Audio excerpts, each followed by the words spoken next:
en este proceso, toda la vida fui este varón impetuoso, Sergio. Varón impetuoso. Pero ahora soy Daniel. Y es algo bueno que podamos pensar en este proceso, porque uno en esto reconoce el proceso de cómo Dios va obrando en nuestras vidas, ¿no? Fíjense de dónde partió el apóstol Pablo, un hombre enojoso. Hay características del apóstol Pablo que se resumen en varios estudios, pero dice que él en su exterior no era una persona impresionante, no era una persona que impresionara por su presencia. De hecho, lo que dice que era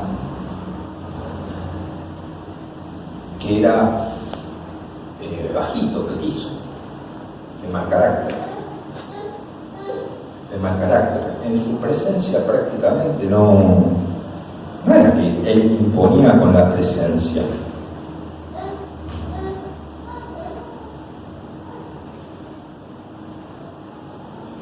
Fíjense, miren, en 2 de Corintios, y en 2 de Corintios nos va a permitir, vamos a ir viendo algunos pasajes del capítulo 10 al 12. La segunda carta de los Corintios, que en realidad no es la segunda, porque aparentemente en esta misma carta dice que en la carta anterior que escribió, que no es la de primera de Corintios, por lo que dice, es como que hay una carta, una segunda que fue extraviada. Pero las cartas a los Corintios son las primeras. Las primeras están fechadas entre el año 50 y 55. ¿Sí? Estamos hablando aproximadamente 5 años antes, ¿no? Esta, que es la última, que sería la tercera, o quizás uno más. Pero bueno, tenemos estas. En el capítulo 10, versículo 9 dice: para que no parezca como os quiero amedrentar por cartas, porque la verdad, dicen, las cartas son duras y fuertes, mas la presencia corporal débil. La presencia corporal débil y la palabra menospreciable. Fíjense a las cosas que se enfrentaba el apóstol Pablo.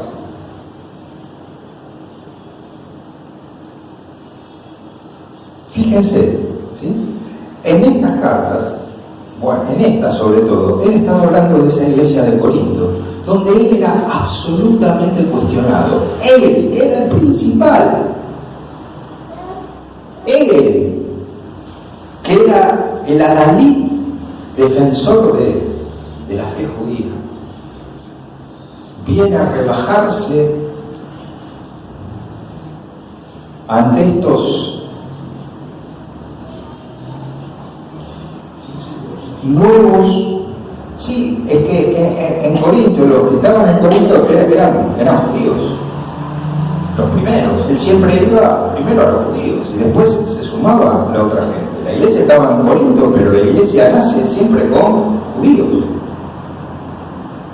Le va, y a partir de los judíos se extiende a los gentiles. Muchos de ellos, y los que eran los principales, y los que eran los maestros, eran judíos. Y entonces se encontró con que ahora era cuestionado. Era cuestionado, como él, que había pasado por tantas cosas.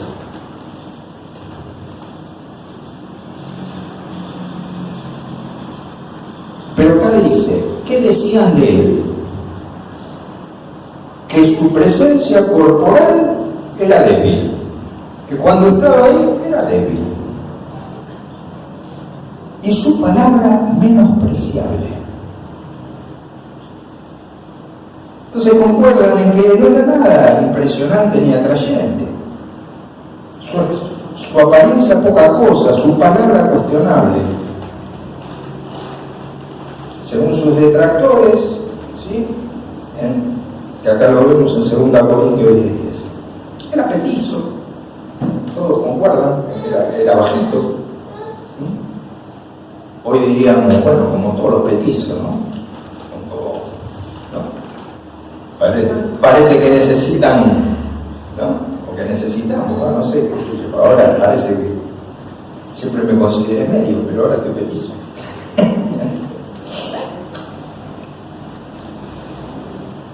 Ahora, tenía temperamento de jefe, naturalmente, voluntad de hierro, constancia inquebrantable, sentido de la iniciativa, una extraordinaria capacidad de trabajo y resistencia. Era un creador con un carácter conquistador, apasionado, impetuoso y dominador, que se entregaba totalmente tanto al amor como al odio.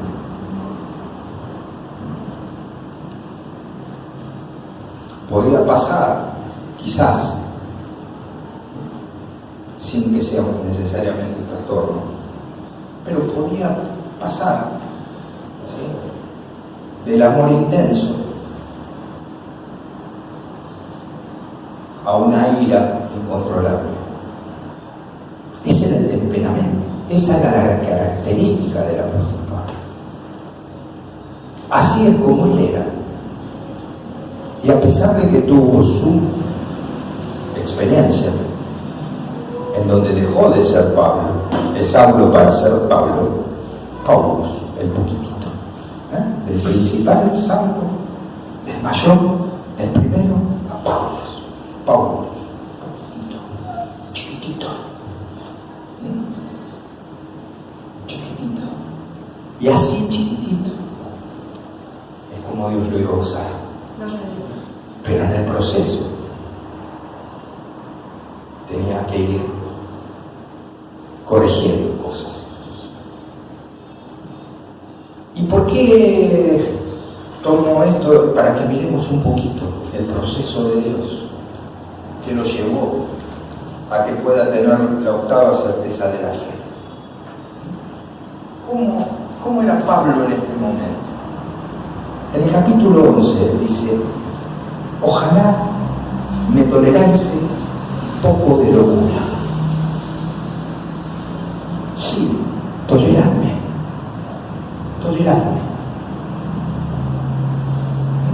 Ojalá, 11.1, ojalá me toleraseis un poco de locura.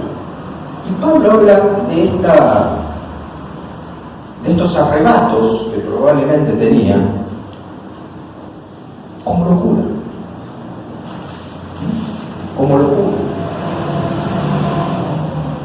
Y lo que nos identificamos con este tipo de conducta, de temperamento, sabemos bien lo que es y cuánto nos daña y cuánto mal nos hace. Pero en el caso de hoy, en algunos podemos hablar de patología.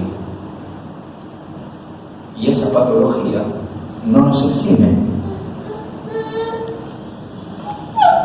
de no controlarla. Esas conductas que nosotros tenemos, que nos hacen daño, está bien, estamos condicionados a veces por una patología, pero no quiere decir que no podamos cambiarlo o que no tenemos que tratarlo. Parte del proceso es aprender a tratarlo. Y entonces dice: ojalá me toleraseis un poco de locura. Porque él tenía razones para enojarse. ¿Sí? Fíjense, había en la iglesia personas que lo cuestionaban y todo, pero los hermanitos se iban atrás de estos, ¿no? En el versículo 4 del 11 dice: porque si viene alguno predicando otro Jesús que el que os hemos predicado, o si recibís otro espíritu que el que habéis recibido, u otro evangelio que el que habéis aceptado, bien lo toleráis. Bien lo toleráis. Y esto hasta el día de hoy se viene manifestando. ¿Cuántas veces? Bien, alguno habla, dice, sí. Y tenemos a los pastores que están acá sintiendo dolores de parto hasta que Cristo sea formado en cada uno de nosotros, pero viene otro con una palabrita, escuchamos eso y cuestionamos, ¿no? En esta parte del proceso algunos nos identificamos con Pablo. Y Pablo dice en el 5, y pienso que nada he sido inferior a aquellos grandes apóstoles, pues aunque sea tosco en la palabra, miren, tosco en la palabra, él decía tosco en la palabra. ¿Le parece que en nuestro concepto el apóstol Pablo era tosco en la palabra? No, acá se está refiriendo a la forma en que lo dice, a la forma en que lo dice, porque él era muy colérico. Y todavía acá estaba en proceso, y todavía acá parece que se le saltaba la cadena de vez en cuando. Esto no lo escucharon nunca, ¿no?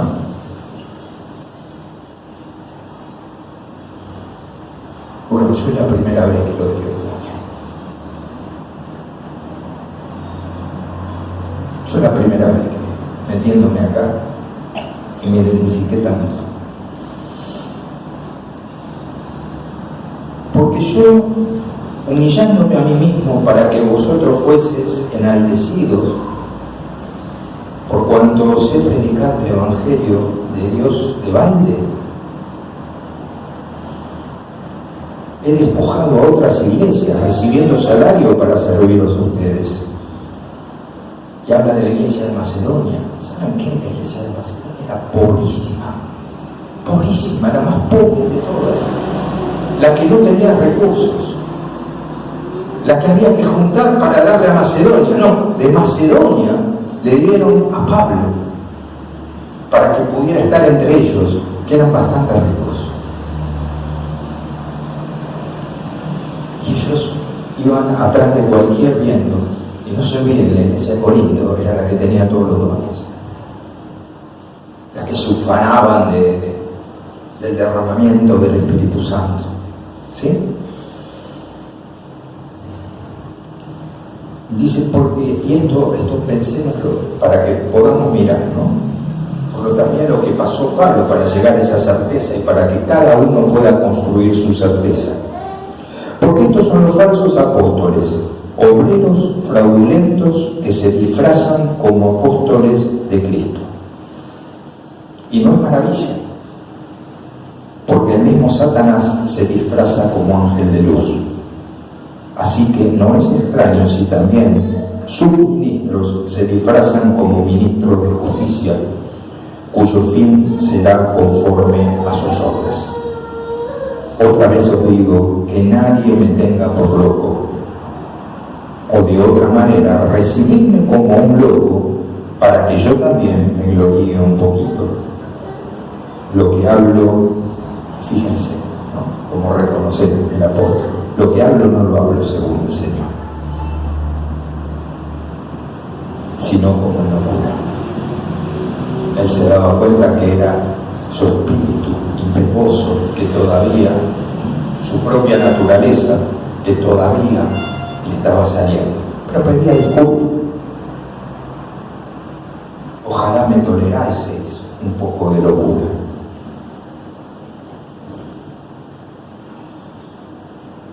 Lo que hablo no lo hablo según el Señor, sino como en locura, con esta confianza de gloriarme. Aún así, él reconocía, es parte de esto, pero ¿qué nos está diciendo el apóstol? Estoy en proceso. Estás en proceso. Estás en proceso.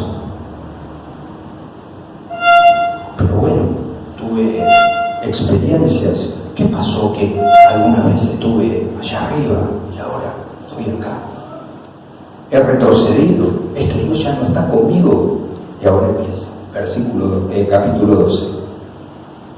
Ciertamente no me conviene gloriarme, dice, pero vendré a las visiones y a las revelaciones del Señor.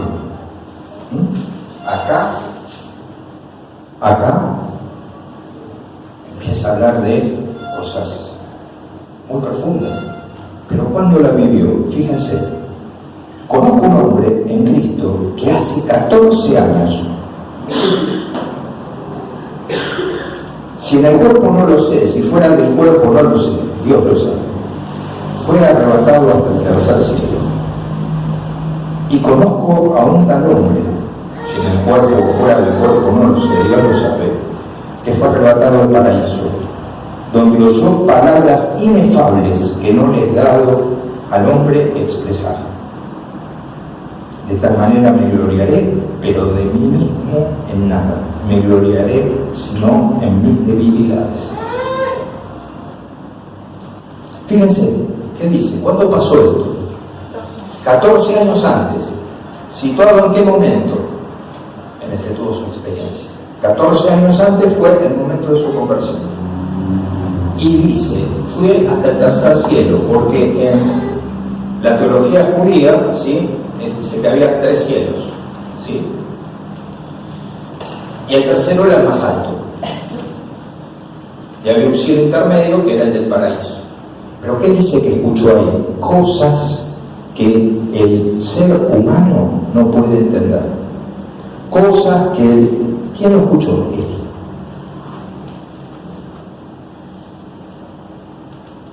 ¿Cuándo? Al principio. Al principio de todo, ¿sí?, tuvo una revelación de Dios que le iba a permitir continuar, que le iba a permitir transitar el proceso. Dice, y en el versículo 7, y para que la grandeza de la revelación no me exaltase desmedidamente, me fue dado un aguijón en mi carne, un mensajero de Satanás que me abofetee, para que no me enaltezca sobremanera, respecto a lo cual 3 veces he rogado al Señor que lo quite de mí. Y me ha dicho, basta de mi gracia, porque mi poder se perfecciona en la debilidad. Por tanto, de buena gana me gloriaré más bien en mis debilidades, para que repose sobre mí el poder de Cristo. Entiendan lo siguiente.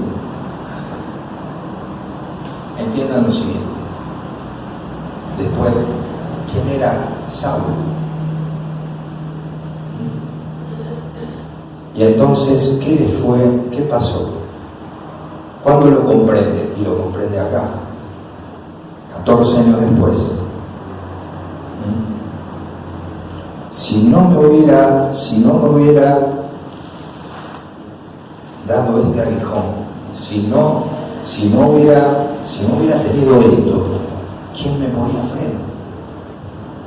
Si no hubiera tenido esto, me hubiera subido a la estratosfera, porque con esta revelación, con esta cosa, más todo lo genial que soy, porque es cierto, era genial. Él era genial.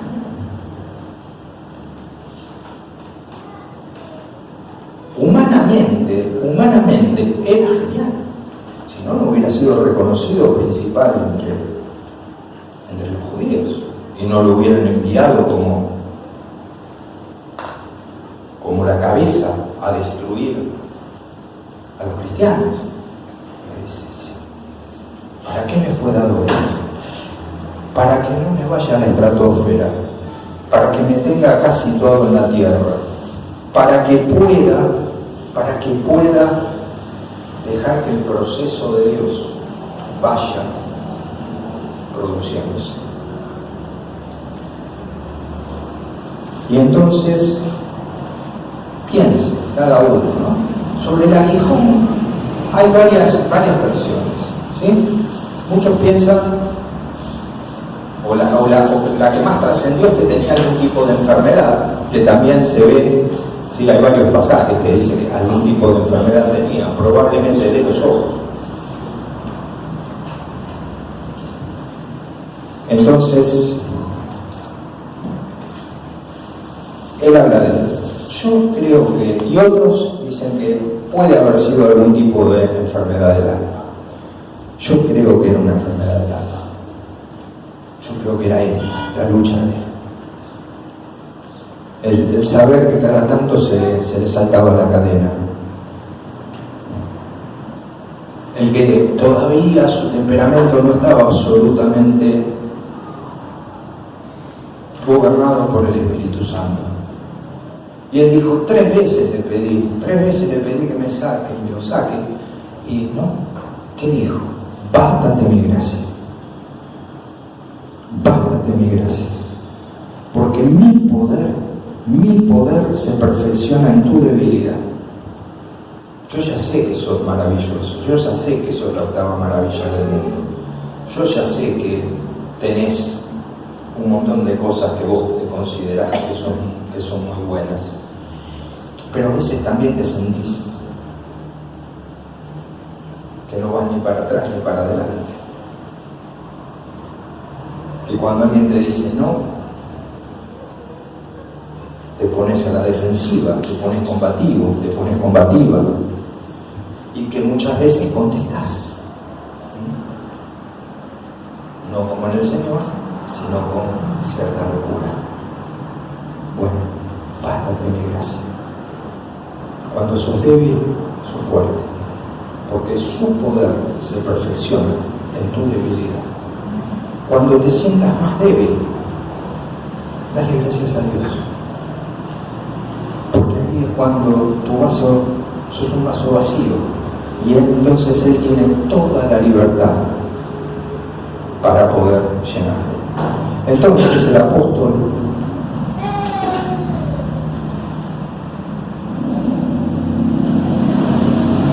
en este punto entiende el proceso,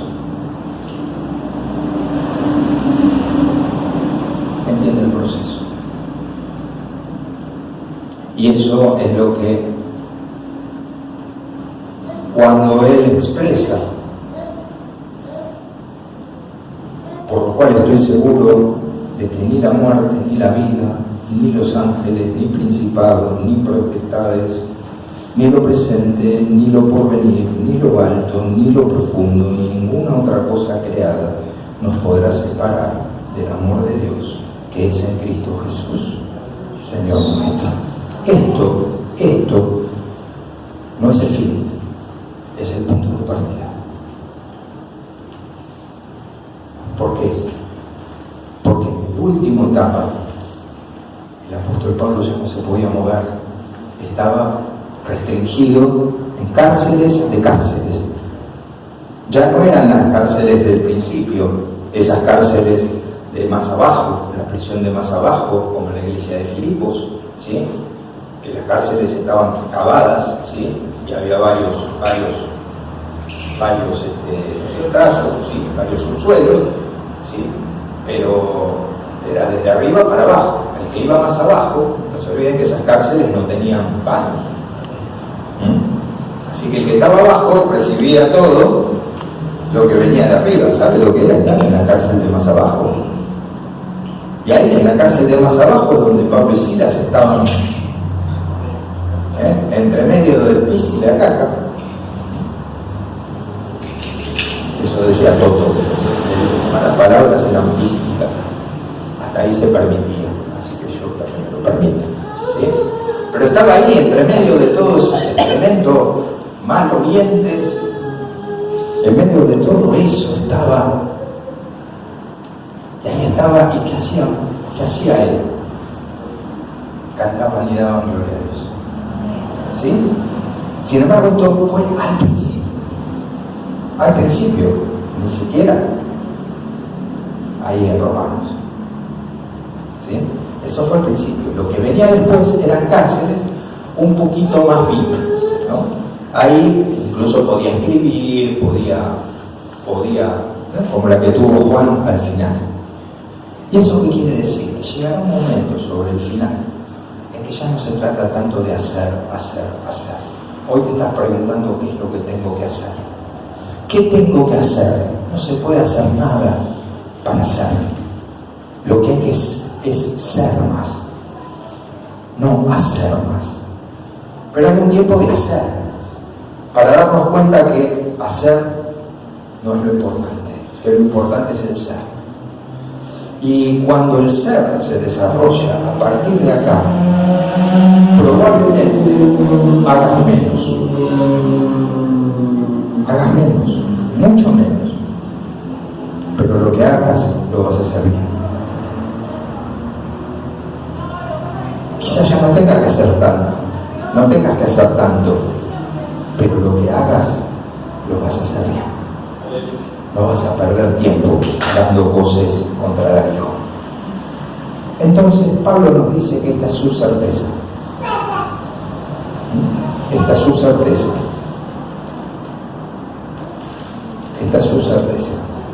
¿Cuál es la tuya? Porque para vivir el proceso tenés que tener una experiencia y tenés que vivir tu certeza de fe. Tenés que tener vos un pilar en el cual te aferrás, y aunque venga lo que venga, vos también puedas decir: por lo cual estoy seguro de que ni la muerte, ni la vida, ni ángeles, ni principados, ni potestades, ni lo presente, ni lo porvenir, ni lo alto, ni lo profundo, ni ninguna otra cosa creada nos podrá separar del amor de Dios, que es en Cristo Jesús, Señor nuestro.